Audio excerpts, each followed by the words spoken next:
This episode is sponsored by YWCA Cass Clay. YWCA offers emergency shelter, housing, and supportive services to women and children escaping domestic violence and homelessness. Join YWCA on June 28th for an afternoon of inspiration when actress and humanitarian Ashley Judd comes to Fargo for YWCA's Empowered Women Who Rise Above event. Tickets are on sale now at ywcacassclay.org.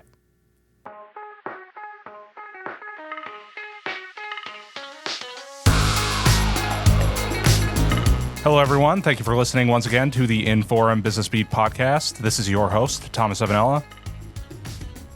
I'm joined today by InForum columnist Mike McFeely. Mike McFeely is with us today to discuss the Moorhead Center Mall project.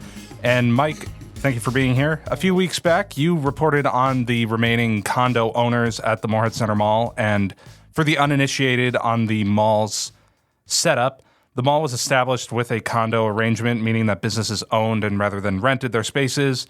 And there are only a few remaining owners other than Roers at the mall. Roers says now that they own 90% of the mall. What did you learn from speaking with these condo owners? Yeah, and to back up even a little bit farther, if people are coming into this cold, the reason that we're talking about this in the first place is because the Jim Roers, who's a local developer in Fargo, in 2019 signed a pre-development agreement with the city of Moorhead to redevelop the Center Mall area. The Center Mall was part of a original redevelopment project back in the 1970s in downtown Moorhead, where they bulldozed all these beautiful old buildings like downtown Fargo has. Downtown Moorhead used to have those same buildings or types of buildings. The geniuses in the 1970s saw malls as being the coming wave, which they were at the time, but more suburban malls or outlier malls, such as West Acres, for example.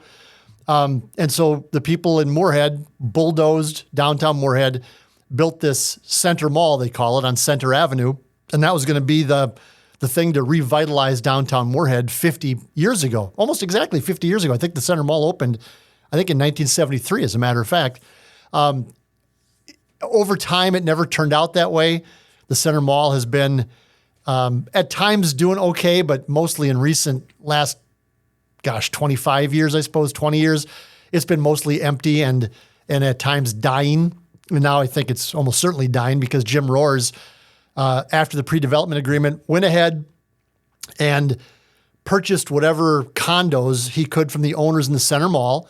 And the hallways, by the way, and the courtyard, the bathrooms, all that, that's all the land under the mall is all owned by the city of Moorhead, it's a very unique agreement, which has made this whole process very different and maybe at times ugly, as we'll get into, I'm sure. But where it stands now is Jim Roers, as you said, has purchased, he says he's purchased or is in control of 97% of the Center Mall condos. And so what's going to happen is he needs to buy out the final 5 condominium owners, and it's going to happen, and again, for reasons we get into, that will give him control of the entire condo association, which they'll dissolve, and then they'll be able to do whatever they want to do with the remaining space in the Center Mall. As you said, when I reported, there were 5, I call them holdouts, however you want to phrase it. I think they're holding out, for the best deal. Holdout is a fair term at this point. And people would know Vic's Lounge or Vic's Bar and Grill is probably the most famous of those. Everybody goes to Vic's at least once in their time in Fargo Moorhead. If you don't, you're a fool. So get over there before they close. They have great hamburgers. It's just kind of a hole-in-the-wall, regular guy, cheap beer bar. They have bingo on Saturdays. Fantastic. They fill the place. So get over there and do that. But that's probably the most famous. Moorhead Vision Associates, which is, I think, the longest tenured business in the Center Mall that's remaining. They were there from the very start in 1973 under a different name. They're still there. They're doing a booming business. There's a chiropractor there. There's a barber there. There's a jewelry store there. And I think that's about it. That's about all that's left. And where it stands now is that there's those 5 condo owners that are holding out, and Jim Roers has found a way to, I won't say manipulate because he's working within the bounds of the law, but he has found a way to control the entire condo board. And it's to the point now where he can just offer what he wants to offer these owners, and they're pretty much going to have to accept it because there's been an appraiser that's going to come in and say, you're going to get whatever. I don't know the numbers, $250,000, whatever the number is, that's what we're going to pay you. So you've kind of gone over some of the parties that are involved here. Roers is acting in an official capacity on behalf of the city on this project. There's the city itself. What is the message from the city seem to be to these business owners in Moorhead, these remaining businesses? That's part of the sort of the contention or contentious part of these discussions is the remaining business owners, at least the handful that I've talked to, on the record, in some cases off the record in others, is they feel like the city of Moorhead hasn't done enough for them, that the city of Moorhead entered into this agreement with Roers, and so they feel that the city has an obligation, especially to these longtime businesses. Moorhead Vision Associates, under different names, has been around for 100 years in downtown Moorhead. We all know the history of business in Moorhead, and now, especially downtown Moorhead, it just struggles when you compare to what's happening across the river in Fargo. Less than a mile away, you can throw a baseball across the Red River, and you're in downtown Fargo, which is booming. And so these businesses are thinking, well, we've been here for 100 years, or we've been here for 50 years, or we've been here for 60 years. Why did the city just go, okay, Jim Roers, it's up to you. You handle it. We're out. We're washing our hands of it. They feel sort of abandoned. And so they're kind of wondering, why isn't the city at least acting as an intermediary or helping us or saying, we will do whatever we can do to keep you in the city of Moorhead because we need all the business we can get. And the city, for its part, I talked to the mayor, Shelley Carlson, a couple of weeks ago, and she said, look, it's a deal between two private entities, the condo owners remaining and Roers Development of Fargo. And we as a city aren't going to get involved because we're a public entity. It's up to the private entities to figure it out. What the business owners are saying is, but you got us into this because you went into a secret meeting at a city council meeting 4 years ago and didn't allow any public comment, didn't really throw up a trial balloon with the city of Moorhead. You just sort of went into a back room and did this, a backroom cigar smoke filled deal. And then we're left to kind of clean up the pieces when this is our livelihood.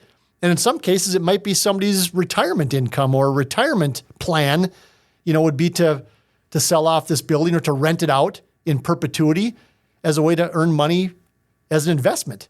And so they're feeling kind of abandoned by the city. So there is an ongoing he said, she said with this whole Moorhead Center Mall project. And I covered this project back in November. I've done some subsequent reporting. You had the most recent reporting, and you and I have both sort of observed this, is that the condo owners at the mall are telling us one thing, and the city officials are telling us another thing. For example, condo owners are saying that they haven't heard from the city or they haven't heard from Roers, but Roers and the city will tell us that they have been in contact with these condo owners. Yep. How do you account for that discrepancy? Well, when Jim Roers says that I have made an offer to everybody, and when Dr. Casey Bartz of Moorhead Vision Associates says on the record, knowing it's going to go into print for the world to see, he says, I can attest that we have not received an offer in writing, verbally, or electronically from Roers. That's a pretty strong statement for him to make. And I don't know. I have not seen anything from either party. I'm just going, as you said, the he said thing. But boy, if I'm a business owner and I say that publicly, knowing that I'm squaring off with somebody as powerful and wealthy as Jim Roers, who, by the way, has all the leverage in this situation now, that to me seems like that wouldn't be a very smart business move by Casey Bartz and Moorhead Vision Associates to say that unless they had something to back it up. And you sort of touched on this, and this has been an ongoing discussion here in the Forum newsroom, is the discrepancies between doing business in Minnesota and North Dakota. You can throw a baseball across the Red River if you have a good enough arm. Maybe you do, Mike. I used to before I had the shoulder surgery from playing baseball, 40 years ago, but that whole different story. At one time I could throw it across, maybe the golf ball across the Red River. I bet you could do. Yes. I bet you could do that. So there is this discrepancy, right, in just a short distance. Do you think that this project and what we're seeing with this project plays into that perception that Moorhead is either an unfriendly place to do business compared to Fargo or compared to North Dakota? Are these larger issues? Is this a Fargo-Moorhead issue? Is this a Minnesota-North Dakota issue? Well, a couple things is I think anybody you talk with, even in Minnesota, would say, even longtime Moorhead businesses who support Moorhead would say it's just easier to do business in North Dakota. I can't give you numbers. That would actually make a good story for us to do, is to put actual numbers and say this is what it costs you to get a business going in Fargo as compared to Minnesota. But there's surely lower taxes in North Dakota. There's surely fewer regulations in North Dakota. And so those two things, if you're a business owner and your goal is to make a profit, as much profit as you can, which is the goal of business, then that would stand to reason that Fargo would be an easier place to do business. The problem that I see, and this is my opinion, and I told this to the mayor when I talked to her, I said, but the perception of Moorhead is that you're not friendly to business, right? And even though I can write a column that says, well, despite what Mr. Wonderful has said, there's actually more people moving from Fargo to Moorhead with higher incomes than vice versa. That's according to the... You could write that column, and you did write that column. I did write that column. According to the IRS figures, there's more people moving from Cass County to Clay County that have higher incomes in totality than vice versa. You can say that. You can say, well, it's really not that bad, the difference in regulations. It's all a perception. But the truth is that that's the perception that's out there, is Moorhead's a really hard place to do business. And so what I told the mayor, and I hope I didn't offend her, is but you have to reach out. And if the Moorhead Vision Associates people aren't feeling like they're being treated right, then you got to do something as a city. And her answer was, that's just not our role in this. And she said, I don't know what they expect out of us. I don't know. They say they want help, but I don't know what that looks like to them. They need to explain that. And all I kept thinking was, but as the city of Moorhead, why aren't you on top of that? Why aren't you in their Vision Associates business, or Vic's Bar and Grill, or Puffy's Jewelry, saying, here I am from the city of Moorhead. This is the old joke for conservatives, is I'm from the government. How can I help? Right? That's the joke that Ronald Reagan had, is right. The biggest joke in the world, or whatever the line is I'm from the government. I'm here to help. But in this case, that's what they want to hear is, okay, Jim Roers is the guy that's writing the checks, and he's got the chain link fence and the Roers trailers outside ready to go. But if you're Dan Molly or Shelley Carlson or Derek LaPointe from Downtown Moorhead Incorporated, I just think you got to be in these businesses going, okay, how can we help? And the sense I get is that they haven't done that. And I've talked to a couple of other business owners besides Moorhead Vision, and they've told me the city they're just absent in this. They just don't want it. Their response always is, it's between two private parties. And I don't know that Moorhead's in a position to do that. That's my point, is, whether it's true or not, and whatever the business tax base is of Moorhead, I don't care. The perception that people have is, man, Moorhead is, God, they just don't want business in Moorhead. Well, of course I live in Moorhead. Of course we want business in Moorhead. But the perception is that Fargo is this, 65-pound gorilla that's taking all of our business away. And so what are you doing as a city to remedy that? Right. And like you said, it is a perception issue that Moorhead has, even if that's not backed by statistics or numbers. And you mentioned the column that you wrote. There could be all of the numbers in the world that say that this is not true, but Moorhead needs to seemingly fight this perception, is what you're saying. Yes, I think they have to do something to fight it. And the folks in Moorhead get very sensitive and defensive for obvious reasons when you talk about a place like Holland's Landscaping, which was on Center Avenue in Moorhead, the old depot in downtown. They were going to lose their spot because of the coming underpass, the 11th Street underpass, which is going to be another huge project in Moorhead, by the way, very important. Going to upend my life for about 5 years, but that's a whole different story. We can do a podcast on how it affects me personally and my family. I think we should. Yeah, that'd be. I can just be the old man going off yelling at clouds. But Holland's Landscaping, a long-time Moorhead business and a good business and a fun business to visit. We shop there. It's now over in Fargo, across the street from Chubb's Pub in the old, I think, taco shop over there. because they just couldn't come to an agreement with the city of Moorhead. Moorhead will say, well, the story that they're telling isn't the whole truth. And Holland is saying, it doesn't matter. The fact is we're over in Fargo now because they made us a sweeter offer. So that's the perception you're fighting. And in some cases, it's actually Thai Orchid, one of the real favorites of mine in the Moorhead Center Mall, great food. They're out of here. They're going to West Fargo because they got a better offer from West Fargo. Well, if you're the city of Moorhead, why are you letting those businesses go? I mean, give them land. I mean, I don't know business. I don't know city government. I don't know how all this works. But my God, I mean, the city of Fargo has millions in tax breaks. The city of Moorhead has millions in tax breaks and incentive programs. Figure it out. It's just a really bad look to see Hollands, to see Thai Orchid, and now possibly to see others going across the river when you're saying, well, no, there's nothing wrong. It's a bad perception. Well, is it? And you're just making observations about what we see every day is these businesses fleeing to Fargo, flocking to Fargo, whatever term you want to use. Don't use the word flee. Not flee. Thomas, not flee. Don't say flee. They are moving for business purposes. Yes, fleeing was a poor word choice on my part, and I do apologize for that. They're not defecting either because we're not Cuba. No. Okay? We're not Cuba. No, they're not going Aroldis Chapman or any other baseball star defecting from Cuba. No. Escaping with the national baseball team in a different country. But you're a business reporter. You have to hear this every day when you talk to people that Moorhead has the perception that it's hard. And I love Moorhead. I've owned a house in Moorhead for 25 years. I'm not moving. I love the city. I love the people. I love the city government. All of those things. I love the parks. But the fact is that Hollands and Thai Orchid and others are not fleeing. They are moving for business purposes, relocating to Fargo. And so how do you stem that? So your answer is that when businesses come out publicly and say we're having an issue with the Center Mall situation, your answer is to throw your hands up and go, not our problem. Well, yeah, it is. It's specifically your problem, in my view, but that's just me.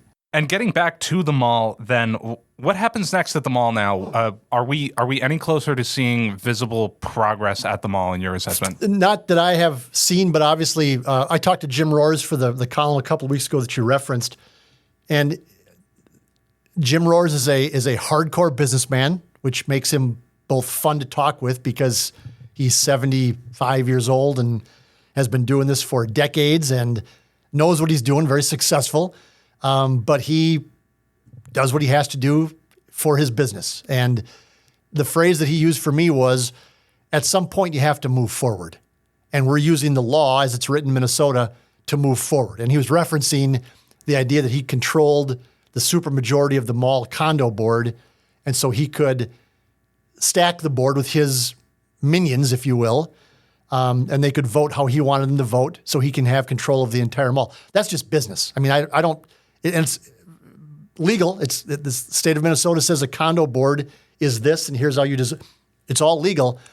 It's hardcore, but it's legal. But when he says things like, at some point you have to move forward, that tells me that he's reached the point where he's done, that he wants to be done and wants to move forward because he's got a lot of money wrapped up in this. And he needs to start seeing something coming back to his checking account. And so I don't know that there's visible progress other than the fact that he's moved in a trailer and a chain link fence into the southwest parking lot outside of Vic's and outside of Thai Orchid. Other than that, I don't know. I think it was you or was it one of our other business reporters who talked to the Kilbourne Group, and they said that they're interested eventually in developing some of that. Kevin Bartram, who's done some great stuff in Moorhead and Fargo in terms of development, he's interested in developing some of the Center Mall area, and actually has done a land swap with Roers as well, which I didn't report, in some of the land that he owns in downtown Moorhead. So things I think are in place, but they just have to start moving things forward, which means getting the last 5 condo owners resolved, shall we say, and then they can move on from there. So you are a Moorhead resident. How do you feel about this project, and how do you think other Moorhead residents should feel about this project? It looks great on paper. The artist renderings look great, but the Center Mall artist renderings looked great on paper 50 years ago as well, and that hasn't turned out so good. I think there's some trepidation, and not like like I'm at the grocery store talking about Center Mall development with people, or at the golf course, or at the bar, or whatever. But I think that there's trepidation about having a Fargo developer like Jim Roers come in, and knowing his reputation as being a hardcore guy, and he was involved in a number of controversies in Fargo Moorhead. Most recently, the Newman Center project up on North University in Fargo, building some townhouses there. The Ponyland development up north up by the Yunker Farm up in that area. That sort of turned into a controversy, and I don't think has reached the point that he said it was going to reach in terms of occupancy and building more buildings up there and filling things in. It hasn't quite turned out to what he said it was going to be. And so I think there's some trepidation there that he has a reputation of being a hardcore, I'm going to do this guy, and not always having things turn out the way he wants them to turn out. So that would be both my personal and my sort of the vibe I get from others in Moorhead. The trouble with the city is, and all this came to pass, by the way, under the former mayorship of Jonathan Judd and former city manager Chris Volkers. By the way, both those positions have different people in them now. But something had to happen, right? I mean, the Center Mall, it just wasn't working for the last 20, 30 years. I mean, and you can't keep hoping for a better outcome. Even though there's a couple good businesses there, Thai Orchid was great, Vic's is great, Moorhead Business Associates is great, et cetera. At some point, you walk through the mall and you go, it's just nothing here, it's just dead. And it's like walking into a time capsule. I mean, you've been there. You walk in and go, well, I just walked back into 1976, I guess. Right. Something had to change. Moorhead, for various reasons we've talked about, maybe isn't the place where there's going to be a ton of capital coming in, investment capital. And so if this is the offer they had, this is the offer they had. I've had some friends of mine, ask, well, why are they getting in bed with Jim Roers? I said, what other choices do they have? It's either do it this way or it just sits empty and vacant for the rest of time because nobody else wants any piece of it. I don't have a problem with what Moorhead's trying to do. We'll see how it turns out. The history is, we'll see. But just as a resident, it's like, well, I want to see it turn out before I jump all on board. Right. And there are weird circumstances around this project. The history of the site is weird. The condo arrangement is weird. The land ownership, everything is weird, muddy, whatever word you want to use. It's been confusing. Business owners feel like they're not involved in the conversation. Should that color how we view this project when it's all said and done, or is that just the price of progress? That's a good question. If I was a successful business owner in the Center Mall, I would feel exactly the way they feel right now, right? Because there's certainly been a number of failed businesses and failed head starts and everything else. But when you are a Moorhead Vision Associates and you've been in that area for 100 years and you were an original tenant of the Center Mall, and according to Casey Bartz and Stan Andrist, who are the two co-owners of it, their business is not only booming, it's growing. They need more space. I would feel sort of like, well, why wasn't I in the discussion? I mean, I've been a stalwart in downtown Moorhead for 100 years. I pay my taxes. I draw people to downtown Moorhead when nobody else is, other than the Thai Orchid and Vic's. Well, why wasn't I in the room when any of this was happening? So I would feel that way, I guess, if I were them. But at the same time, it's as we said before, you have to try something at some point. You can't keep the Center Mall there intact because there's one or two businesses that are working. You have to find a better way. Where I think Moorhead's fumbled, as I also talked about earlier, is once they decided to do this, then why weren't they with these 5 businesses or whatever saying, what do we need to do for you to either make sure you're in the new development or you're somewhere else in Moorhead? We'll do whatever we can. You tell us what you want and we'll figure it out. We'll negotiate. I get the sense that hasn't happened. Like I said, Moorhead's has to have plenty of empty lots somewhere in this. All of the stuff along the railroad tracks is all stuff that used to be grain elevators the city took over. They worked with guys. it's not Moorhead Marine. It's Kovash Marine. He lives in Fargo. Pat Kovash lives in Fargo. They bent over backwards for Pat Kovash to make sure that things worked out for him. Why aren't you doing the same thing for the guys in the Center Mall? I don't know. And that was InForum columnist Mike McFeely joining us here on the InForum Business Beat podcast to get us up to speed on the Moorhead Center Mall project. Mike, thanks so much for being here today. Thanks for having me. This is my first business podcast. This is your first business podcast. I use words like capital and reinvestment. I think it was all right. I think I did okay. Yeah, no, I think you did too. Get 3 months of local news for just 99 cents a month. You'll get unlimited access to the news you need to stay engaged and connected to your community. Visit inforum.com/subscribe now to get 3 months of local news for only 99 cents a month.